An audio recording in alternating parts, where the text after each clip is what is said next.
এবার নজর রাখা যাক মালদার মোথাবাড়ির দিকে। মোথাবাড়ির অশান্তির ঘটনা হাইকোর্টের ডিভিশন বেঞ্চ থেকে জেলা শাসক পুলিশ সুপারের কাছে বিস্তারিত রিপোর্ট তলব করা হয়েছে। বৃহস্পতিবারের মধ্যে সেই রিপোর্ট জমা দিতে হবে।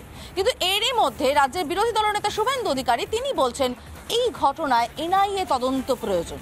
দেখুন, আমরা এখানে রান্না করছি, আমার ছোটখাটো একটা হোটেল আছে, রান্না করছিলাম, সব কড়াই টড়াই নিয়ে পালিয়ে গেল, কিছু না। আমাদের বিস্কুটের বইনটন ছিল, চায়ের দোকান, ওটা সব নিয়ে চলে।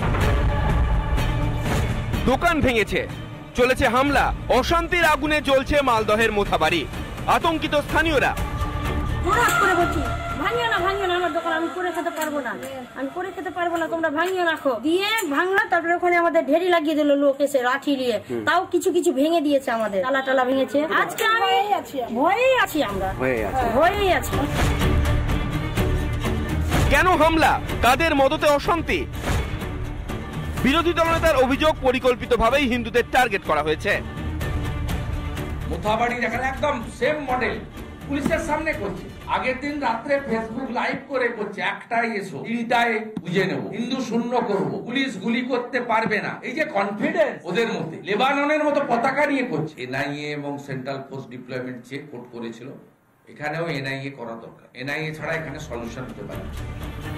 গোটা ঘটনায় সাজানো হয়েছে বলে দাবি করছেন মালদহ জেলা পরিষদের কর্মাধ্যক্ষ সায়ম চৌধুরী।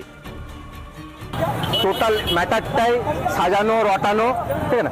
এরকম কোনো ঘটনাই নাই, মসজিদে এরকম কোনো ঘটনাই ঘটেনি, ঠিক না? কেন কি আমাদের তারাবির নামাজ অনেক আগেই শেষ হয়ে যায়। 9:30টার পর ওরা রাম পুজোর কিছু জিনিস বিসর্জন করতে আসছিল, কেউ আবিরও ছিটায়নি, কেউ ঘটকাও ছুড়েনি মসজিদে। এটা ভুল তথ্য দিয়ে একটা এরিয়ায় সিচুয়েশনটা খারাপ করার চেষ্টা করা হচ্ছে। আমি জনসাধারণের কাছে, কালিয়াচক 2 ব্লক জনসাধারণের কাছে অনুরোধ করব, এরকম কোনো সাম্প্রদায়িক কোনো ঘটনা ঘটেনি। তাহলে কারা ছড়ালো গুজব? কেন তৎক্ষণাৎ নিয়ন্ত্রণে আনা গেল না পরিস্থিতি? মামলা গড়িয়েছে আদালতে, জেলা শাসক পুলিশ সুপারের রিপোর্ট তলব করা হয়েছে। বিক্ষোভ আছড়ে পড়েছে রাজপথে। জোড়া চাপে কি তড়িঘড়ি মামলা রুজু, গ্রেপ্তারি? Is totally under control. We have around 6 complaints registered and around 34 people arrested for it. সামনেই রামনবমী, বিলেত যাত্রার আগে অশান্তির অ্যালার্ম বাজিয়ে গিয়েছিলেন মুখ্যমন্ত্রী। মমতার বিলেত সফরের মাঝেই কি অ্যালার্ম বাজলো মোথাবাড়িতে? রিপাবলিক বাংলা। মোথাবাড়ির এই ঘটনায় এনআইএ তদন্তের দাবি করেছে বিজেপির প্রাক্তন সাংসদ দিলীপ ঘোষ। তিনি কি বলছেন আমরা শুনে নেব। সেনা, আধা সেনা যদি পশ্চিমবঙ্গটা চালাবে, তাহলে সরকারটা কেন লোকে চয়ন করেছে? পরিস্থিতি হাতের বাইরে গেলে করবে, কারণ এই পুলিশের কর্মক্ষমতা কমে গেছে। আজ নয়, সিপিএম আমল থেকে দলদাস হয়ে গিয়েছে। তাদের যে এক্সপেরিয়েন্স, তাদের যে ট্রেনিং, সেগুলো নাই আজকে। ফলে পুলিশ একটু সমস্যা হলে নিজে পালিয়ে যায় প্রথম, আর সেনা নামাতে হয়, আধা সেনা নামাতে হয়। আর সারাই এখানকার শান্তি শৃঙ্খলা রক্ষা করে, তাদেরকে নামাতে হয়। যে গালাগালি দেন, ধর্ষক বলেন, তোলাবাজ বলেন, তো সেই জন্য সেনা নামবে কিনা পরের কথা। পুলিশ কোথায় গেল? কেন পুলিশ নেই আজকে? একটা সমাজকে তোষণ করতে করতে তাদেরকে সমাজবিরোধী বানিয়ে দিয়েছেন। তারা মনে করছে যা ইচ্ছা করা যায়। এই অধিকার কে দিয়েছে? আগুন লাগাও, ভাঙো, পোড়ো। তো এখানে কি করে শান্তি আসবে? গায়ের জোরে লুটপাট করে ভোট জেতা যায়, মানুষের মন জেতা যায় না। আজ মানুষ হাহাকার করছে যে কি ভুল করলাম 500 টাকার জন্য।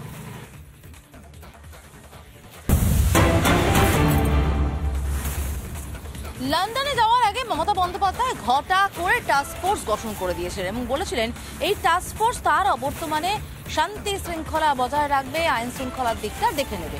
কিরকম দেখেছে আইন শৃঙ্খলার দিকটা টাস্ক ফোর্স থাকা সত্ত্বেও মালদার মোথাবাড়িতে অশান্তির ঘটনা এড়ানো যায়নি। আমরা দেখেছি উত্তরকন্যা অভিযান নিয়ে কি ধুন্ধুমার পরিস্থিতি তৈরি হয়েছে, কোনোটাই এড়ানো যায়নি টাস্ক ফোর্স। তাহলে করলোটা কি? টাস্ক ফোর্স কি করলো, মমতা বন্দ্যোপাধ্যায় বা কি করলেন, তার একটা রিপোর্ট কার্ড দেখে নেওয়া যাক। মমতা বন্দ্যোপাধ্যায়ের লন্ডনের রিপোর্ট কার্ডে প্রথমে নজর রাখবো। শিল্পে বিনিয়োগের জন্য গিয়েছিলেন? না, হয়নি শিল্পে বিনিয়োগ। কলকাতা লন্ডন বিমান চালু? না, হয়নি। অক্সফোর্ডে ভাষণ দেবেন, অক্সফোর্ডের আন্ডারে কেলক কলেজে ভাষণ দিতে গিয়ে বেসামাল হয়েছেন মমতা বন্দ্যোপাধ্যায়। এবার দেখা যাক টাস্ক ফোর্সের রিপোর্ট কার্ড কি। হাওড়ায় ভাগার কাণ্ড, বাড়িহারা হলেন প্রচুর মানুষ, টাস্ক ফোর্স সামলাতে পারেনি। মোথাবাড়িতে অশান্তি এড়াতে পারেনি। শিলিগুড়িতে বিরোধী কর্মসূচি সামলাতে ব্যর্থ, তাহলে ঘটা করে টাস্কফোর্স তৈরির মানেটা কি? লন্ডনে যাওয়ার আগে টাস্কফোর্স নিয়ে কি বলেছিলেন মমতা বন্দ্যোপাধ্যায়, শুনুন। আমার সাথে চিফ সেক্রেটারি যাচ্ছেন বলে আমরা, যদিও আমাদের ফোন অলওয়েজ অ্যাভেলেবেল থাকবে, ইফ এনিথিং রিকোয়ার্ড, কোনো কিছু প্রয়োজন হলে, তা সত্ত্বেও আমি মনে করি যে কয়েকজন অফিসারকে আমি স্পেসিফিক একটা টাস্ক ফোর্স তৈরি করে দিয়ে যাচ্ছি, তারা আমাদের সাথে কন্টিনিউয়াস যোগাযোগ রাখবে যদি কোনো প্রয়োজন হয়। আশা করি প্রয়োজন হবে না। তা সত্ত্বেও অফিসারদের মধ্যে আছে বিবেক কুমার, প্রভাত মিশ্র, নন্দিনী চক্রবর্তী, পুলিশদের মধ্যে আছে রাজীব কুমার এবং মনোজ ভার্মা। এরা টোটালটাই যদি কখনো রেগুলার বসবে, মনিটরিং করবে, জেলাগুলোকে দেখে রাখবে, ব্লকগুলোকে দেখে রাখবে, কোথাও ঝড়জল হলেও দেখে রাখবে, কনসার্ন ডিপার্টমেন্টের সাথে কথা বলবে, ল অ্যান্ড অর্ডারও পুলিশ দেখে রাখবে, কনসার্ন ডিপার্টমেন্টের সাথেও কথা বলবে। যাবার আগে সিএস নিজে আজকে ডিএমএসপিদের নিয়ে একটা মিটিংও করছেন, তাদের সমস্ত অ্যালার্ট করা হবে। আর মন্ত্রীদের পক্ষ থেকেও আমি মনে করি 4-5 জন আমাদের অ্যাবসেন্সে তারা নবান্নে বসবে এবং এই অফিসারদের সাথে যোগাযোগ রেখে কাজ করবে, এবং যদি কোনো প্রবলেম হয় তারা আমাদের সাথে কোঅর্ডিনেশন করবে, নিজেরা সিদ্ধান্ত না নিয়ে। তার মধ্যে চন্দ্রিমা ভট্টাচার্য, শশী পাজা, সুজিত বোস, অরূপ বিশ্বাস এবং ফিরাদ হাকিম, এই 5 জনের ওপরেও একটা টাস্কফোর্স জিওএম তৈরি করে দিয়ে গেলাম। তবে এই 5 জনের কিন্তু কোনো বক্তব্য আমরা পাইনি। 5 জনের টাস্কফোর্স কি কাজ করেছে তারও কোনো নমুনা আমরা দেখতে পাইনি। কি বলছেন রাজ্যের বিরোধী দলনেতা আমরা শুনবো, পাশাপাশি শুনবো আমরা বিজেপির রাজ্য সভাপতির বক্তব্য, শুনবো কংগ্রেস নেতা অসন্তোষ চ্যাটার্জির বক্তব্য। টাস্কফোর্স কি করলো দেখিয়ে দিয়েছি। পুলিশের সামনে ভাঙছে, উন্মত্ত জনতা ধর্মীয় পতাকা নিয়ে সিরিয়ার মতো হাঁটছে, হাতে অস্ত্র। এই তো টাস্কফোর্সের নমুনা। কিছু না, লোক দেখানো। মমতা বন্দ্যোপাধ্যায় কারো হাতে বিন্দুমাত্র ক্ষমতা ছাড়েন না, সব উনিই সামলাচ্ছেন, উনিই দাঙ্গা করাচ্ছেন, কারণ ওনাকে ভোট ব্যাংকটা কনসলিডেট করতে হবে। পশ্চিমবঙ্গের সংখ্যালঘু সমাজকে দাঙ্গার জুজু দেখে, যদিও দাঙ্গাটা তারাই করছে, করিয়ে মুসলিম ভোটকে পোলারাইজেশন করা হচ্ছে মমতা বন্দ্যোপাধ্যায়ের টার্গেট। কারণ হিন্দু যেহেতু পশ্চিমবঙ্গে পোলারাইজেশন হয় না, সেজন্য উনি চাইছেন মুসলিম ভোট 100% পোলারাইজেশন হবে। হিন্দুরা তো শত বিভক্ত, কেউ সেকুলার, কেউ সিপিএম, কেউ টিএমসি। কিন্তু মোথাবাড়ির ঘটনা আমাদের একটু ভালো করে দেখা উচিত। মোথাবাড়ির ঘটনায় কিন্তু তারা কে তৃণমূল করে হিন্দু তার বাড়ি ছেড়ে দেয়নি, কে সিপিএম করে তার বাড়ি ছেড়ে দেয়নি, প্রত্যেকটা হিন্দুর বাড়িতে ভাঙচুর হয়েছে। আমরা এটাই বারবার বলে আসছি, এটা সত্য। আপনি অস্ট্রিচের মতো, উটপাখির মতো বালিতে মুখ ঢুকিয়ে রাখতে পারেন, সেকুলার সেজে রাখতে পারেন, কিন্তু তাতে কারো কোনো যায় আসে না। পৃথিবীতে কোনো পরিবর্তন হয়নি। এই ভয়ঙ্কর রূপ আগামী দিনে আপনার কলকাতাতেও দেখবেন, হাওড়াতেও দেখবেন, সব জায়গাতে দেখবেন। প্রশাসন যদি অ্যাকশন না নেয় এগুলো তো ঘটবেই। প্রশাসনকে দুর্বল করে রাখাটাই তো কর্মকাণ্ডের ভেতরে একটা প্রকল্পের ভেতরে পড়ে। দুর্বল প্রশাসন, শক্তিশালী চোর গুন্ডা বদমাইশ, এই চললে তো প্রশাসনও তো কাজ করতে পারে, ভয় পাবে।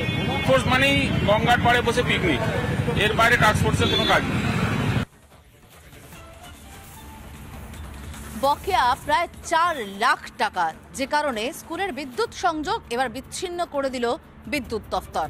সরকারি স্কুলের কথা বলছি, যার ফলে অন্ধকারে ডুবে রয়েছেন আলিপুরদুয়ারের মাদারিহাট মডেল স্কুলের শিক্ষক এবং পড়ুয়ারা। ভয়ঙ্কর গরম, হাঁসফাঁস দশা, মানুষ দাঁড়াতে পারছেন না, বসতে পারছেন না। তার মধ্যে ওই ছোট ছোট পড়ুয়ারা হাঁসফাঁস করছেন আর স্কুল করছে। দেখুন কি ভয়ঙ্কর ছবি।